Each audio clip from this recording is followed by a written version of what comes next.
Alrighty guys, welcome back to the channel, and I know it's been a while, but thought I'd throw a video up there today. I got kind of bored driving here, well, while the car drives, long drive to work.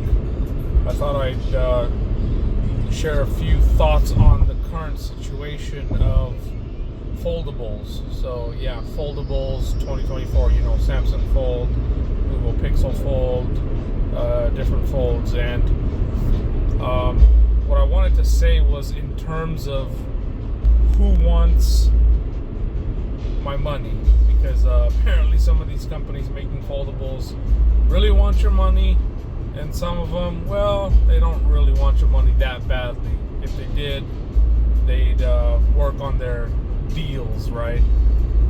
At least that's the way I see it. I mean, for example, to start with, you've got the Samsung Fold 6, which just came out. Now, I have the Fold 5. I had the Fold 3. The 4 I wasn't really too crazy about because it was so similar to the 3. Kind of the same thing with the 6 now. I haven't pre-ordered it, even though I had the opportunity to do so.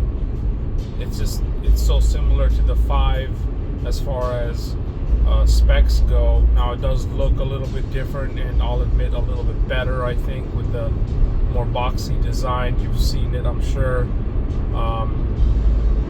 Slightly smaller bezels. It's just a good looking design. I'm sure it feels great in the hand and all that, but in terms of performance and specs and obviously cameras, which are identical to the 5, there just wasn't really anything that pushed me over the edge to order it. Now they do want my money. They really want my money. They're still to this day, which is is a few weeks since release now. They're offering like $1,200 trade-in for the Fold 5. They've got $220 off instant for certain colors. So they want your money. I mean, I went on there yesterday or the day before, and I can order this thing for like $509 or something like that with all the discounts and promotions.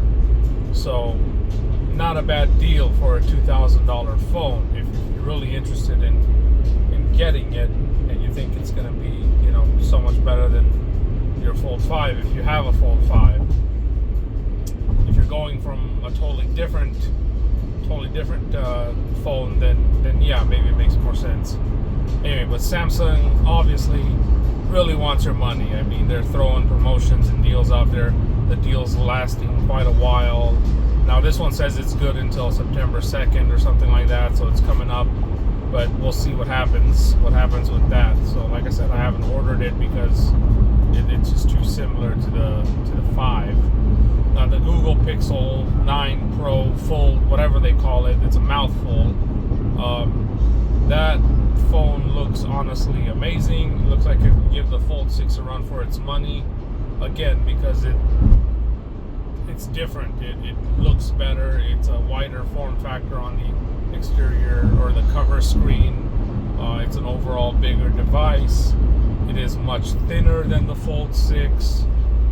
So there's a lot of things to be said and a lot of things that interest me about that device, but they don't really want my money because their promotions and their deals are just not great. So for the average person, if you've got a $300-400 trade-in from them, you're still paying anywhere between $1,400 and $1,700 for a 512 gig version, which is of course what most people, I don't know about most people, but what I would get. And that's a lot. That's a lot for a handheld device that realistically you don't need, I guess. I mean, it's nice to have. You might be interested in it. It's a cool device, but $1,700, yeah, I don't think so. So, if they had a better promotion, a better deal, a better trade-in, that would be probably something I would be interested in looking at.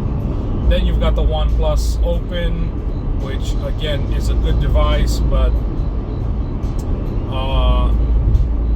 It's a good device. It has a decent price. They actually have pretty good trade-in. Even if you're trading in a Samsung, for example, like a Fold 5, you get like $800 off.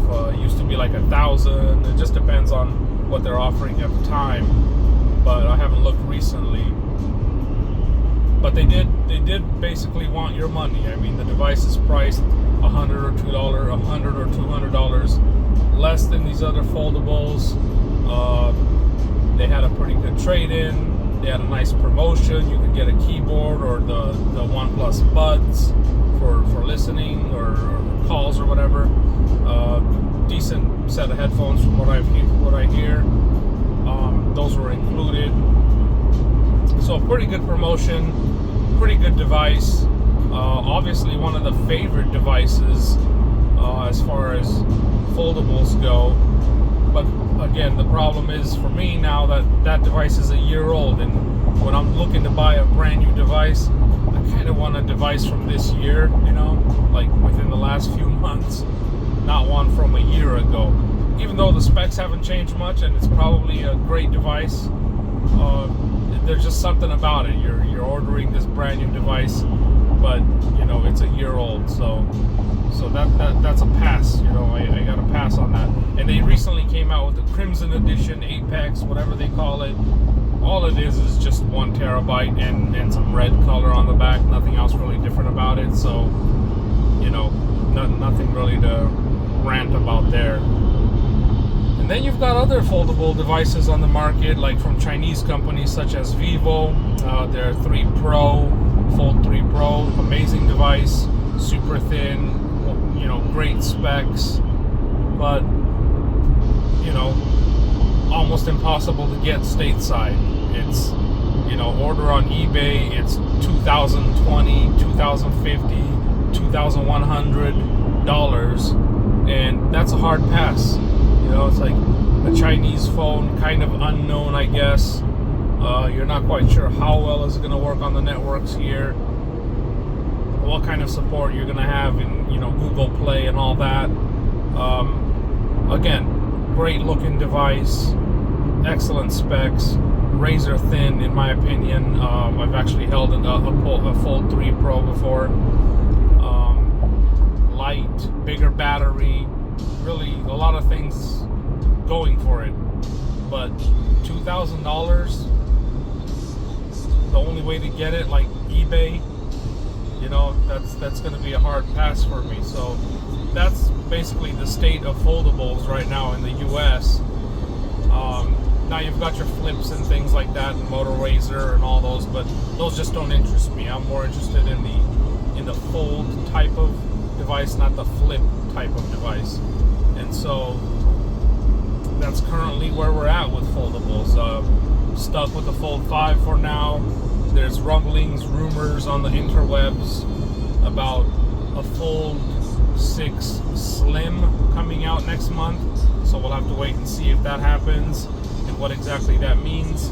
They're saying better camera, much slimmer, wider outside cover display. All these things are kind of floating out there right now as far as rumors. And if those things are true, then that might be a true contender, you know. If they want your money, like they did with the Fold 6, and they throw out good promotions, and the device is better, who knows? It might actually fetch more sales. I mean, it would probably get my purchase. But until then, we'll stick with the Fold 5. This video is being filmed on a Fold 5. You'll have to excuse my hair and makeup person was out of office today. But hope you enjoyed the video, and do share and comment below on what your thoughts are on foldables this year. Thanks for watching, and have yourself a great day.